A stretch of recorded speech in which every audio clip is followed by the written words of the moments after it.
Hola, ¿qué tal? Es un gusto saludarles en esta ocasión desde Albanquillo, en una edición especial con motivo de la noticia que prácticamente acapara la atención de todo el país y gran parte del planeta tras la captura del expresidente Juan Orlando Hernández Alvarado en Tegucigalpa y iniciado ahora el proceso para su extradición solicitada previamente por el gobierno de los Estados Unidos. En esta ocasión haremos un balance de tres perspectivas, un análisis desde tres perspectivas, una puramente periodística, de dónde viene este proceso y cómo hemos llegado hasta acá al momento de la detención de Hernández Alvarado.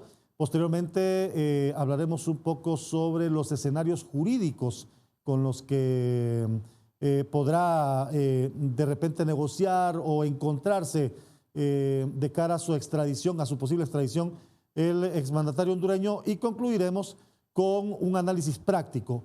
¿A qué se expone Hernández Alvarado una vez que sea extraditado rumbo a los Estados Unidos? Así que quédese con nosotros porque un interesante programa hoy en Albanquillo.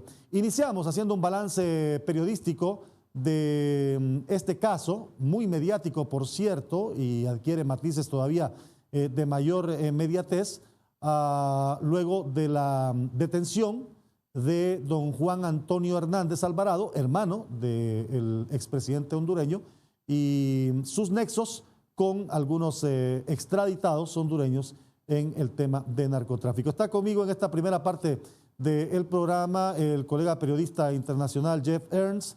Ha seguido también, igual que nosotros, muy de cerca esta problemática política, narcotráfico hondureño, que involucraba, y no de ahora, es decir, esto se veía venir, Jeff, porque era un secreto a voces, y particularmente cuando se logra la revocación de la visa, se anuncia la revocación de la visa, sabíamos, visualizábamos que era cuestión de días para que Estados Unidos pudiera formular estos cargos. Lo que de repente no visualizábamos es que tan rápido pudieran ser los mismos. Pero esta es una documentación, Jeff, que data de 2004, es decir, no es algo reciente, es una investigación que se viene documentando por parte de autoridades norteamericanas. Es un gusto saludarte, Jeff.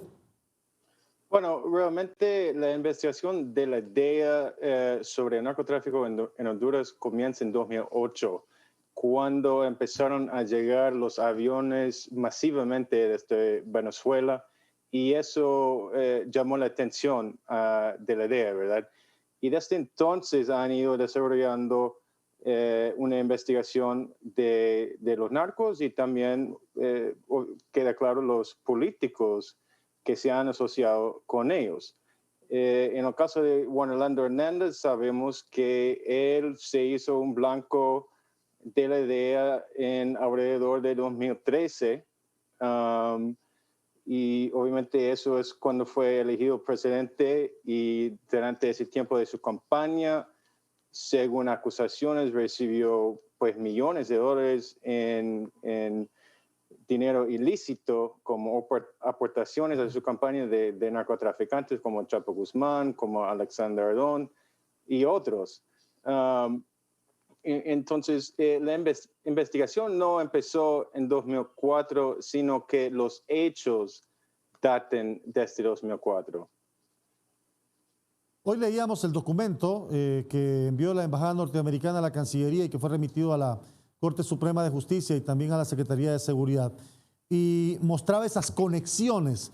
En su momento Hernández Alvarado dijo que las acusaciones de Estados Unidos eran más por reportes de prensa o por testimonios de narcotraficantes. Sin embargo, observábamos en la documentación que enviaba la Embajada Norteamericana que hay una investigación exhaustiva, detallada, de todos estos acontecimientos que se vinieron generando en los últimos años, antes de ser presidente del Congreso Nacional y tras ser presidente de la República en dos ocasiones.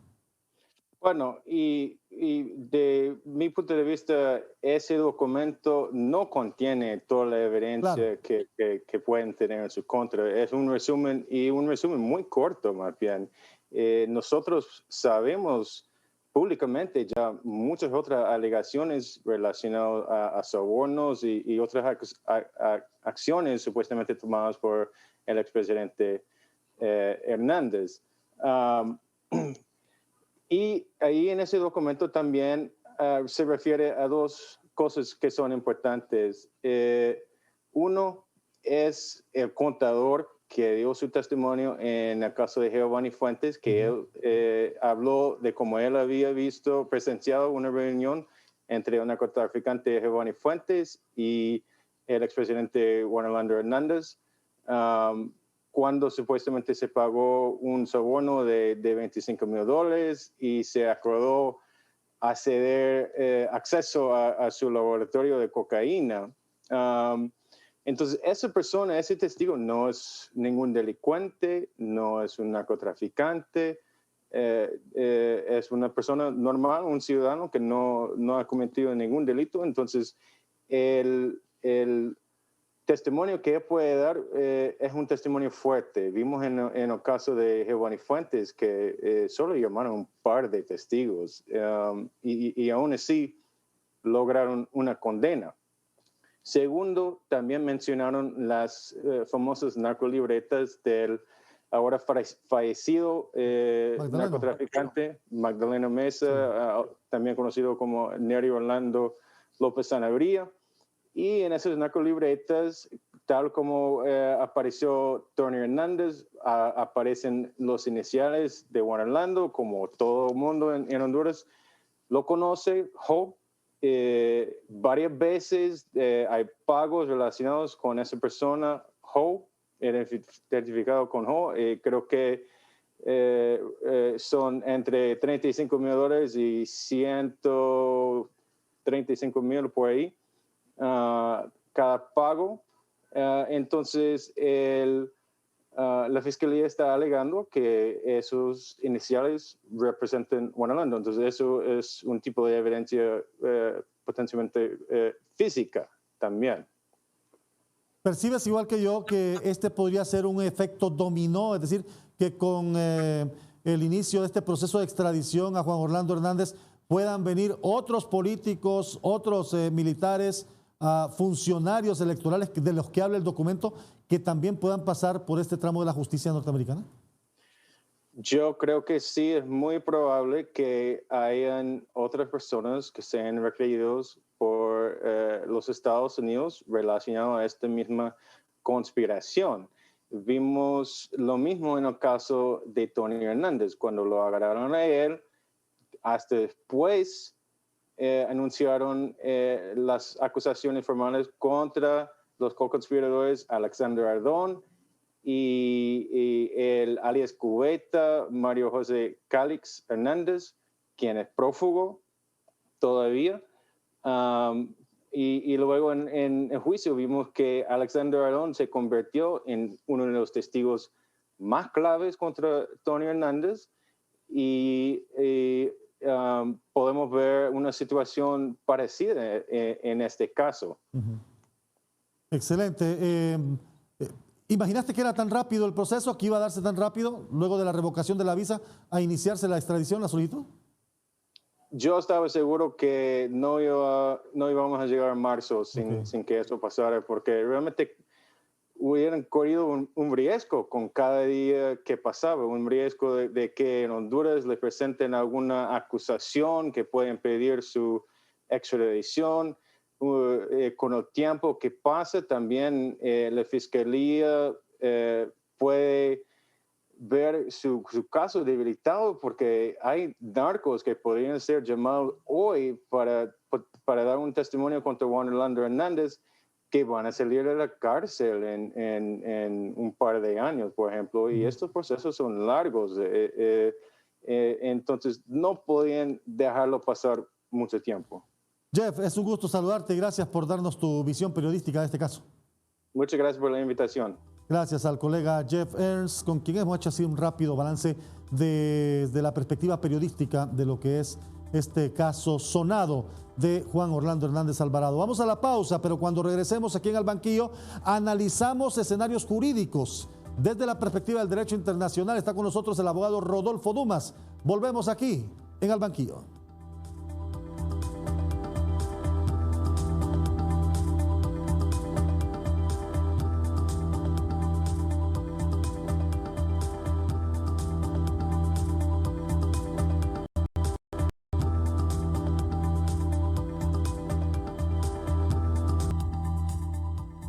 Gracias por continuar con nosotros en Al Banquillo. Seguimos evaluando este tema de la detención y solicitud de extradición del expresidente hondureño Juan Orlando Hernández, una solicitud hecha por el gobierno de los Estados Unidos a través de la Fiscalía del Distrito Sur en Nueva York. Está con nosotros el abogado Rodolfo Dumas, especialista en Derecho Corporativo y también un conocedor de la temática del Derecho Internacional.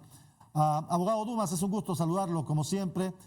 Desde ayer que la Cancillería emite el tuit, porque ahora lo hacen un tuit, que se anuncia la solicitud de extradición para un alto político hondureño, parecía que ya era un secreto a voces, ¿verdad? Ya se visualizaba esta situación, abogado.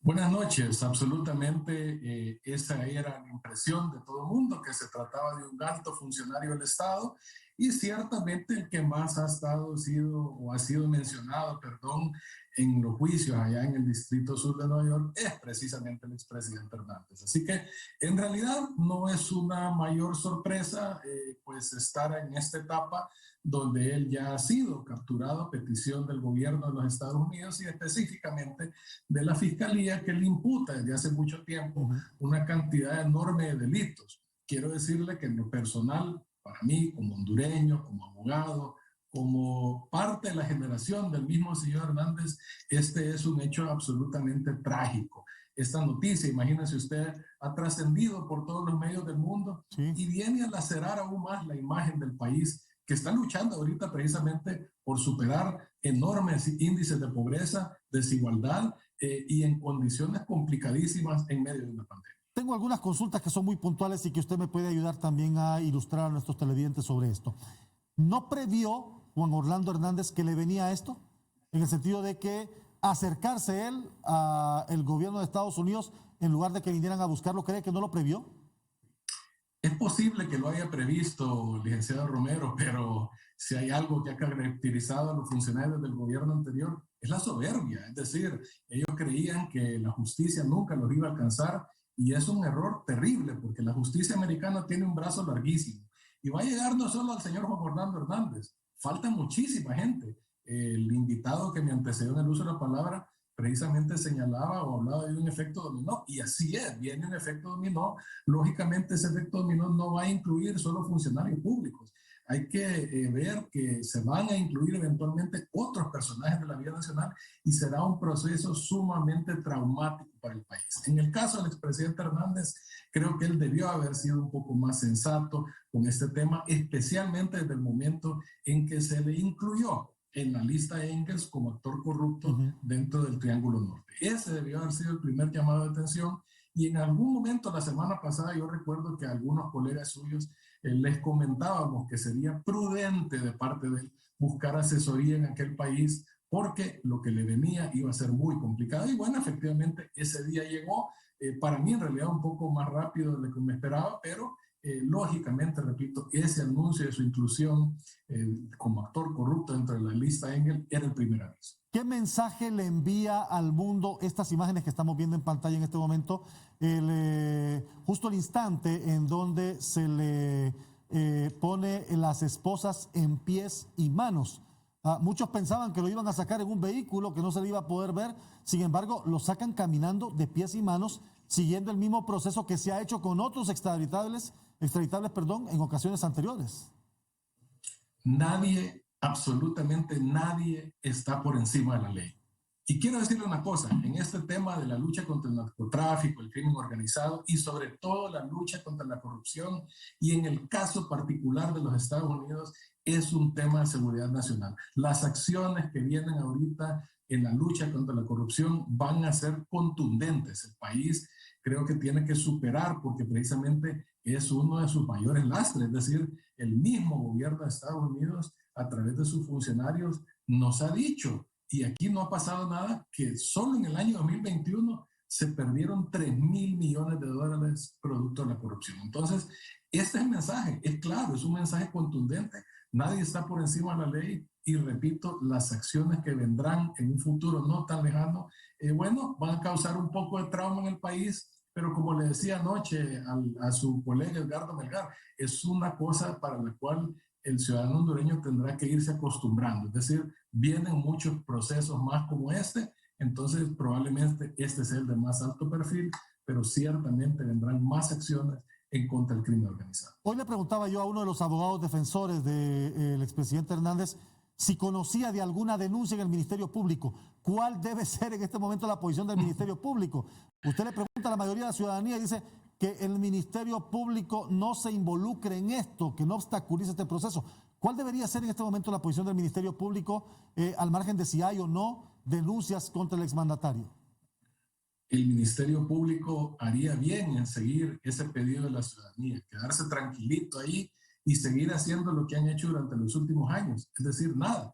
Es un Ministerio Público en realidad que ha demostrado un enorme grado de incompetencia. Yo comentaba hoy que existen elementos de juicio más que suficientes, sobrados, para un juicio político contra el fiscal general, precisamente por la negligencia demostrada en el ejercicio de esas funciones, donde ha permitido que la institucionalidad no actúe de manera diligente contra el crimen, en defensa de la sociedad, y eso es algo que Honduras tiene que recuperar.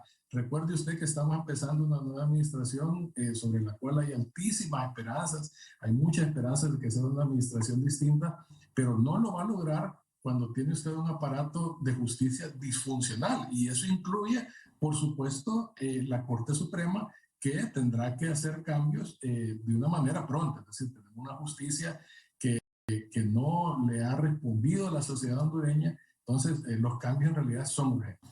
A lo que vamos ahora, el procedimiento jurídico. El juez natural lo recibe en audiencia de información, conocerá la causa, tiene que enviarlo a privación de libertad, el juez decidirá. ¿Qué opciones jurídicas cree usted que sean las más recomendables en este momento para el exmandatario? ¿Seguir el proceso y buscar las apelaciones y dilatar aún más el mismo, que terminará obligatoriamente por los antecedentes que hay en una extradición, o someterse al proceso abreviado y aceptar la licenciado Romero, en realidad yo desde la semana pasada, cuando me han preguntado sobre ese tema, mi recomendación para el presidente ha sido: busque asesoría legal en Estados Unidos, la va a necesitar. Aquí en Honduras la asesoría legal que ha tenido es muy deficiente, le han dado una serie de recomendaciones y de sugerencias totalmente irrelevantes con el proceso que está enfrentando. Entonces, lo ideal sería que él se allanara, digamos, a esta petición de extradición para hacer un trámite más expedito, menos traumático para el país, que de por sí, imagínese usted, tenemos 2 días de estar hablando solo de este tema, con la cantidad de retos enormes que tiene el país por delante en materia educativa, sanitaria, económica, etcétera, y nosotros perdiendo el tiempo en esto que en realidad, repito, es un tema personal de un exfuncionario público, claro, que salpica toda la institucionalidad y mancha la imagen del país, pero haría muy bien él en simplificar ese proceso, allanándose al pedido de extradición y enfrentando la justicia. Recuerde que él en reiteradas ocasiones, ha dicho que él es inocente, que él tiene medios de prueba para demostrar su inocencia. Entonces, bueno, hoy tiene una oportunidad de oro para presentarse ante un juez americano y demostrar esa supuesta inocencia. Eso sí, con los antecedentes de que esa Fiscalía del Distrito Sur de Nueva York, todos los casos, el 100%, absolutamente todos, han terminado en sentencia condenatoria. Entonces, es implacable, esa Fiscalía es implacable. Complicado. Absolutamente complicado, sí. Y lógicamente esto está íntimamente relacionado, vinculado, como lo señaló el periodista Ernst, a casos anteriores. Es decir, usted puede ver los cargos que le hacen y son casi idénticos a los de su hermano Tony Hernández, precisamente porque se trata de una conspiración de varias personas para transportar drogas, armas y otras cuestiones a los Estados Unidos, que es lo que ellos están protegiendo. A eso iba, porque son cargos con pena mínima de 40 años y máxima de cadena perpetua. ¿Qué escenarios tiene en este sentido? Son 3 cargos bastante fuertes. Sí, y le digo, el futuro de él es complicadísimo, y además de eso, han estado operando bajo la creencia, y creo que tal vez la persona que va a hablar después de mí lo puede ampliar más, de que estos juicios, todas estas acusaciones están fundadas en reportes de prensa o en testimonios de delincuentes, y nada podría estar más alejado de la verdad. Sí, han engañado a estos personajes con esa información. Es claro que en Estados Unidos un testimonio de un criminal, de un delincuente, no basta para conseguir una sentencia condenatoria. Ese tipo de testimonio tiene que estar respaldado por una cantidad enorme de evidencia, que puede ser documental, videos, audios y otras que son pertinentes para ese tipo de juicio. Los jueces en Estados Unidos, lógicamente, no van a basar una sentencia tan delicada en sencillamente un reportaje de prensa o un testimonio de un criminal. Entonces, en ese sentido, yo creo que de nuevo la cantidad de pruebas que ha remitido el gobierno de Estados Unidos, en este caso al gobierno de Honduras, a la Corte Suprema específicamente, es bastante fuerte. Sin embargo, como decía el periodista Hearst, no es toda la evidencia que existe y ciertamente allá en el proceso pues surgirán otros elementos que servirán para probar si el señor Hernández estaba efectivamente o no involucrado en estos temas. Repito, este es un tema traumático para el país y lo ideal sería hacerlo lo más expedito posible. Una pregunta rápida para concluir, abogado, y agradeciéndole su tiempo. En el documento, por lo menos a manera de resumen, en donde se plantean los cargos y los antecedentes contra Hernández, se menciona a altos políticos, se menciona a funcionarios electorales, se menciona altos jerarcas militares y policiales. Algunos seguramente van a ser solicitados por Estados Unidos, otros deberán ser procesados aquí. ¿Cómo debe actuar o qué se espera de la justicia hondureña con esos funcionarios mencionados? Donaldo, con esta justicia que tenemos actualmente no va a pasar nada. Por eso le digo que se requieren cambios urgentes a nivel del Ministerio Público, del Poder Judicial, para que esa tutela judicial sea efectiva. Ahorita el Ministerio Público, sobre todo, ha denotado una negligencia que yo diría que es casi criminal. Es decir, no responden a las necesidades de la sociedad hondureña y precisamente por eso que hemos tenido que tercerizar la justicia, donde es otro país el que viene a capturar a estos fugitivos y hacerlos enfrentar la justicia allá. En el caso de esos otros personajes que usted menciona, es lógico, algunos de ellos van a ser pedidos pronto y repito, va a ser un trauma para el país porque no solo se trata de funcionarios públicos, no hay que confundirnos con ese tema. Vienen empresarios, vienen otros altos personajes y eso, repito, viene a manchar aún más la imagen de Honduras, que está luchando en estos momentos en condiciones adversas para traer inversión, para generar empleo y para favorecer a un pueblo que el 74% ahorita vive en extrema pobreza. Totalmente. Abogado, agradezco su participación. Siempre un placer, estimado.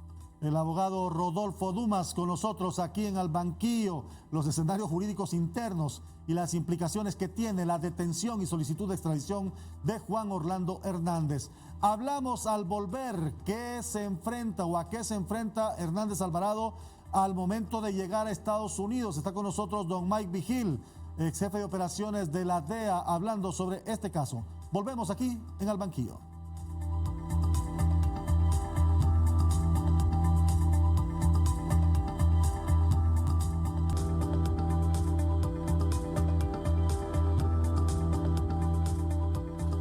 Continuamos en Al Banquillo. Nuestro tema hoy, la captura del expresidente Juan Orlando Hernández y el inicio del proceso judicial para su extradición a los Estados Unidos, que lo ha solicitado, acusado de 3 cargos ligados a crimen organizado, tráfico de armas y narcotráfico, y una serie de elementos que han sido presentados en el documento soporte que ha sido enviado por parte del gobierno de los Estados Unidos para nuestro país. Está con nosotros el señor Mike Vigil, ex agente de la DEA, una permanente fuente de consulta sobre este tema desde que se empezó a mencionar al señor Hernández, a su hermano, en este escabroso tema del narcotráfico. Señor Vigil, es un gusto saludarlo. Buenas noches. Ya usted conoce todos los antecedentes que se han dado hoy en este caso, que han terminado con la captura, esposado de pies y manos, el exmandatario hondureño. Quisiera que usted me contara y le contara a nuestro público cuáles son los escenarios a los que se puede ahora enfrentar el expresidente Hernández una vez capturado y conociendo que ya hay solicitud formal de extradición. Gracias por estar con nosotros. Es un gusto, señor Vigil. Muchas gracias. Se trata de esto, que esperamos que la Corte Suprema hondureña vaya permitiendo la extradición de Juan Orlando Hernández aquí a los Estados Unidos, donde va a enfrentar 3 cargos y también va a enfrentar una cadena perpetua, así como su hermano Tony Hernández. La evidencia contra de Juan Orlando es muy contundente, es amplia, sólida. Y te tengo que decir que los fiscales aquí en los Estados Unidos son muy conservadores, entonces no van a hacer acusaciones formales si no existe bastante evidencia y si el caso no está totalmente sellado. Y los fiscales en Nueva York son los mejores que nosotros tenemos aquí en los Estados Unidos, porque ellos son los que manejan las conspiraciones más complejas que existen en los Estados Unidos. Entonces, hoy mismo le está llegando la justicia a Juan Orlando Hernández y tarde o temprano, como yo siempre he dicho, te va a caer la justicia. Usted da por hecho que al llegar a Estados Unidos, él, por las evidencias que hay, que son contundentes, lo que le espera es una cadena perpetua. En mi opinión, sí, porque obviamente pues él va a tener sus defensores y el gobierno tiene que comprobar que es culpable, pero los abogados de él van a enfrentar una montaña de evidencia y va a ser muy difícil para que ellos lo vayan defendiendo. Y la evidencia contra de Juan Orlando es en realidad más fuerte de lo que era contra de Tony Hernández.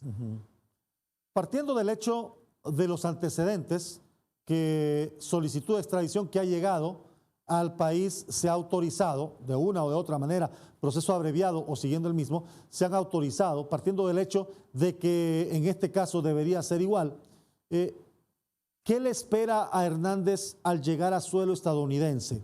¿Tendrá la posibilidad de defenderse en libertad o va directo a privación de libertad mientras se sigue la causa? No, yo creo que él va a estar detenido hasta que llegue el juicio, porque los fiscales van a alegar que no quieren que salga bajo fianza para que no se dé la fuga.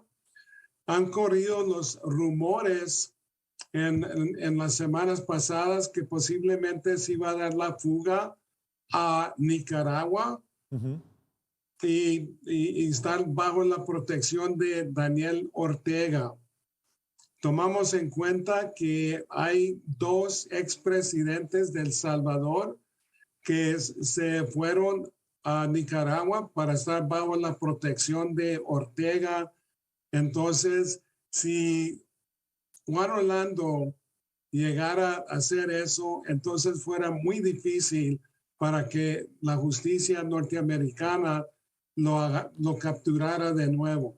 O sea, va a prisión preventiva. Él no tendrá la oportunidad que tuvo de repente el señor Rosenthal de defenderse en libertad en algún momento. No, yo creo que, como te digo, los fiscales van a pelear eso. Los defensores obviamente van a pedirle al juez que lo suelten bajo de fianza, pero eso para mí no es una buena idea. Ahora, hablando del tema de la negociación, que a menudo se habla de que dar información a cambio de reducir la condena, ¿tiene posibilidades él de negociar partiendo del hecho que es como la figura máxima en esta cadena de acusaciones? ¿A quién más arriba de él pudiera entregar o qué información adicional pudiera tener que le interese a la justicia norteamericana? Aquí en los Estados Unidos, por ejemplo, los fiscales algunas veces llegan a un acuerdo con personas así detenidas, pero no van a hacer un trato con ellos si van a dar peces más bajo que ellos. Siempre miran hacia arriba, que entreguen personas que son más altas que ellos. Y en este caso, la fuerza dominante es Juan Orlando Hernández. Entonces, él puede entregar así gente que trabaja para él, pero ninguna persona más elevada. O sea que la figura de él es como es la figura máxima, es decir, arriba de él en la estructura no había nadie más, él era quien controlaba la estructura y negociar hacia abajo no es una opción para la justicia norteamericana. No, no es opción, es como Chapo Guzmán. Sí. El gobierno nunca llegó a un acuerdo con Chapo Guzmán porque ¿quién iba a entregar Chapo Guzmán? Gente que trabajaba para él, pero ninguna persona arriba porque él era el líder máximo. Uh-huh. Los cargos que se le imputan a Juan Orlando Hernández, ¿qué tan graves o qué más graves pudieran ser que los que se le aplicaron a Tony Hernández y más recientemente a Giovanni Fuentes, que también terminaron con cadena perpetua? La acusación establece que él conspiró para meter en Estados Unidos hasta 500,000 kilogramos de droga, y esa es una cifra bastante fuerte, bastante impactante.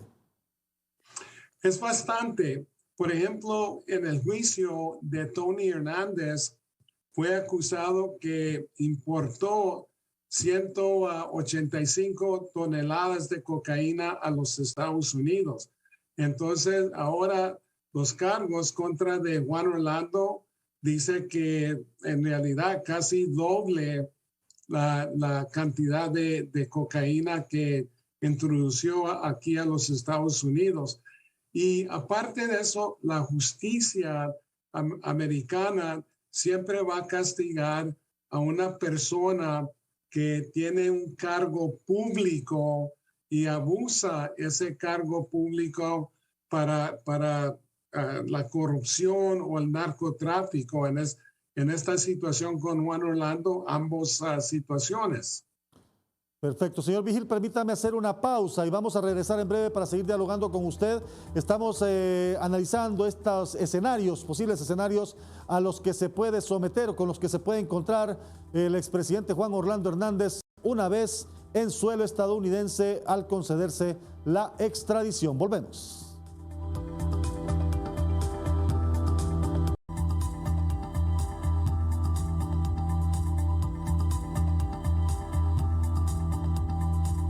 Continuamos en Al Banquillo, la captura de Juan Orlando Hernández y el inicio de su proceso de extradición solicitado por Estados Unidos para ser juzgado en la Corte del Distrito Sur de Nueva York.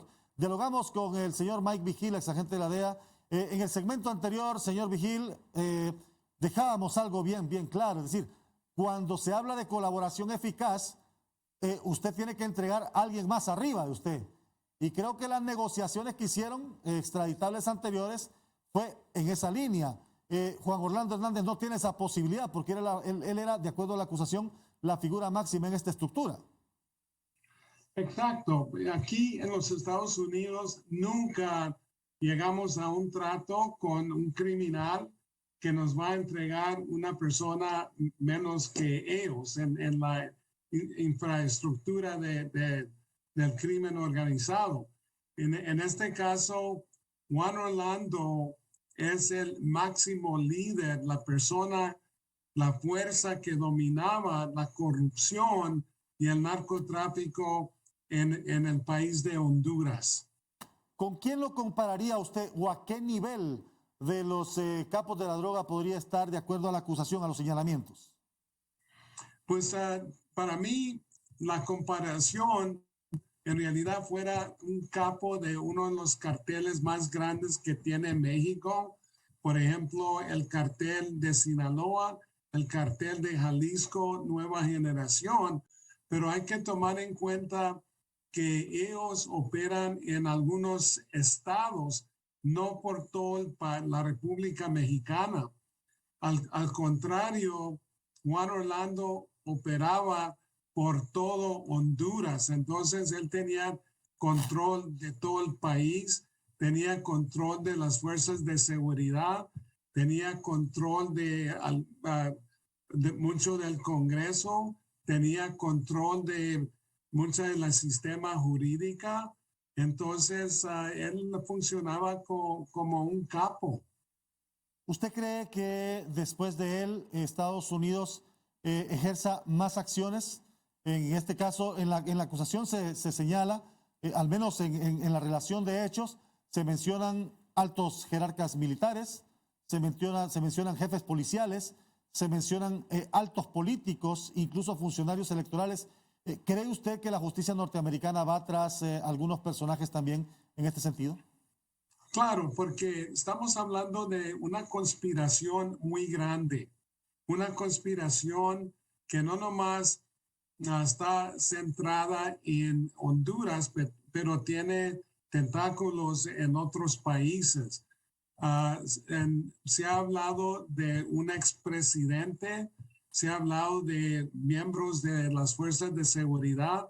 Entonces, esto yo creo que va a seguir para hacer una limpieza grande de oficiales corruptos y oficiales que están involucrados o vinculados en el tráfico de droga.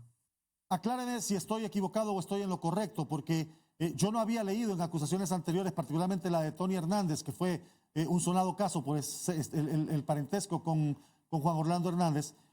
Esta relación de hecho que presenta la Fiscalía del Distrito Sur plantea que Hernández había dado información sensible a los carteles de la droga. Por ejemplo, los entrenamientos de pilotos hondureños por parte de Estados Unidos para vuelos nocturnos en búsqueda de avionetas o narcoavionetas. También con el tema del alcance del radar militar para monitorear este tipo de carteles. Y por otro lado, también información relacionada con las actuaciones de Estados Unidos hacia estos grupos. Creo que son acusaciones que exclusivamente se le hacen a él, ¿verdad? Y no en casos anteriores. Sí, se enfocan en Juan Orlando Hernández. Tuvo muchos vínculos, por ejemplo, con narcotraficantes ahí en Honduras, Giovanni Fuentes, Deves Rivera de los Cachiros, Alex Ardón, una oficial alcalde del Paraíso ahí en Honduras.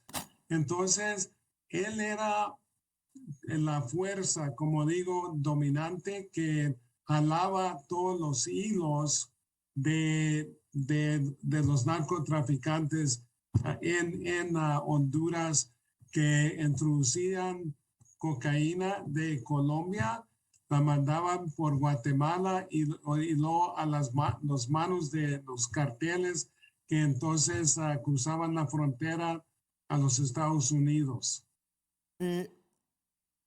Dígame una cosa así muy práctico, porque creo que esta pregunta que le voy a hacer servirá su respuesta como base para la que viene, la posterior.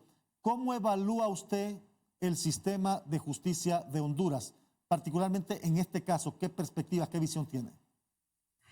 Bueno, la cosa que el sistema en Honduras se necesita de reformar, porque sabemos bien que hay muchos oficiales corruptos y eso va a ser una cosa muy importante, reformar las fuerzas de seguridad para darle más seguridad al pueblo hondureño, para mermar la violencia, para mermar que Honduras sea un trampolín, el trampolín principal en Centroamérica para toneladas de cocaína.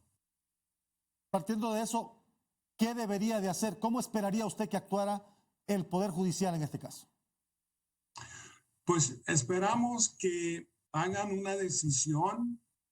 Si quieren eliminar la corrupción, entonces van a tener que extraditar a Juan Orlando Hernández. Si Juan Orlando Hernández se queda en Honduras, entonces él va a seguir haciendo daño y en realidad seguir con la corrupción porque tiene muchos aliados en el Congreso y en otros sectores hondureños. Entonces hay que sacarlo porque es como un tumor en la sistema o en lo que es todo Honduras. En este momento el panorama es de incertidumbre, porque si bien hay antecedentes de cómo se llevan estos procesos, hay quienes hablan de que dilatando el mismo, amparados en los procedimientos, podía tardar este proceso alrededor de 2-3 meses. ¿Usted cree que Honduras, en la transición política en la que está y con un sistema judicial y de investigación bastante frágil, cree que aguanta un proceso de 2 meses, de 2 o 3 meses, en este caso específicamente para definir su extradición o no? Posiblemente, pero en el aspecto de extradición, normalmente se demora varios meses, no nomás 2 meses, pero hay algunos casos que se han demorado 1 año. Entonces esperamos que los defensores de Juan Orlando ahí en Honduras van a poner amparos, van a tratar de pelear la extradición. Entonces puede durar más de 2 meses y entre más tiempo existe más posibilidad que lo van a liberar y se va a dar la fuga de Honduras y eso va a ser más difícil para ponerlos en manos de justicia. ¿Usted recomendaría entonces agilizar este proceso? Totalmente, totalmente. ¿Cuánto tiempo cree que llevaría si se agilizara? ¿Cree usted que él se someta al proceso abreviado? Pues yo creo que lo podían hacer en 1 mes. Si quieren hacerlo, lo pueden hacer rápido, sin violar los derechos de Juan Orlando, pero entre más rápido, lo mejor, no nomás para los Estados Unidos, pero mucho más para el pueblo hondureño.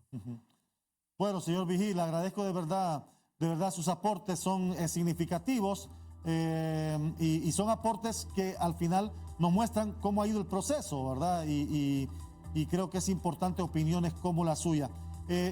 Finalmente, un mensaje para el país que en medio de esta conmoción viene entrando en una transición política y, como usted decía, es necesario sanear el sistema de justicia y para eso va a pasar todavía mucho tiempo, según algunos sectores aquí en el país. Sí, para mí, como ha dicho en el pasado, Honduras es un país precioso, la gente muy gentil, mucha historia, mucha cultura, y entonces es muy triste que gente como Juan Orlando y otros oficiales corruptos dañen tanto al pueblo, la seguridad del pueblo, el bienestar del pueblo.